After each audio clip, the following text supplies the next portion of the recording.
ప్రజాస్వామ్య వ్యవస్థలో ఓటు హక్కు వజ్రాయుధమని 18 సంవత్సరాలు నిండిన భారతీయ పౌరులు ఓటరుగా నమోదు చేసుకోవాలనేదే ఎన్నికల సంఘం అభిమతమని కొల్చారం తహసీల్దార్ మొహమ్మద్ గఫార్ మియా అన్నారు. మెదక్ జిల్లాలోని మండల కేంద్రమైన కొల్చారంలో 15వ జాతీయ ఓటర్ దినోత్సవాన్ని పురస్కరించుకుని శనివారం పాఠశాల విద్యార్థులచే ర్యాలీ నిర్వహించారు. ఈ ర్యాలీ కొల్చారంలోని సోషల్ వెల్ఫేర్ రెసిడెన్షియల్ పాఠశాల నుంచి వెస్టర్న్ మీదుగా కొల్చారం గ్రామంలోని వీధుల్లో ఓటు హక్కు ప్రాధాన్యత తెలిపే ప్లకార్డులు పట్టుకుని ర్యాలీ నిర్వహించారు. అనంతరం గ్రామ పంచాయతీ కార్యాలయం వద్ద మానవహారం నిర్వహించారు. ఈ సందర్భంగా విద్యార్థులచే ఈ క్రింది విధంగా ప్రతిజ్ఞ చేయించారు.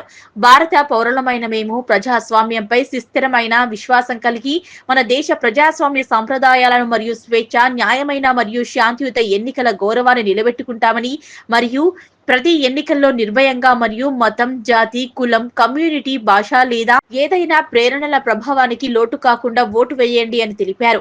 అనంతరం తహసీల్దార్ మాట్లాడుతూ నిష్పక్షపాతంగా కుల, మత, లింగ, వర్గ భేదాలు లేకుండా ఓటు హక్కు వినియోగించుకుని ప్రజాస్వామ్య భారతదేశాన్ని పటిష్టపరచాలన్నారు. ఈ కార్యక్రమంలో డిప్యూటీ తహసీల్దార్ నాగవర్ధన్, గిర్ధవర్ ప్రభాకర్, ఏఎస్ఐ వాణి, పోలీస్ సిబ్బంది, యువజన సంఘాల సభ్యులు, ఉపాధ్యాయులు, విద్యార్థులు పాల్గొన్నారు. జాతీయ ఓటర్ల దినోత్సవం జరుపుకుంటున్నాము.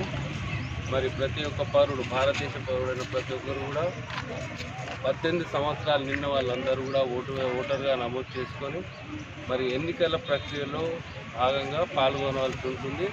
అదేవిధంగా ఈ ఓటు హక్కును అందరూ కూడా నిష్పక్షపాతంగా ఉపయోగించుకోవాలి. కుల, మత, వర్గ, లింగ భేదాలు లేకుండా ఈ ఓటు హక్కు కల్పించడం జరుగుతుంది. మరి ఓటర్లందరూ కూడా ఎలాంటి ప్రలోభాలకు కాకుండా తమ ఓటు హక్కును వినియోగించుకొని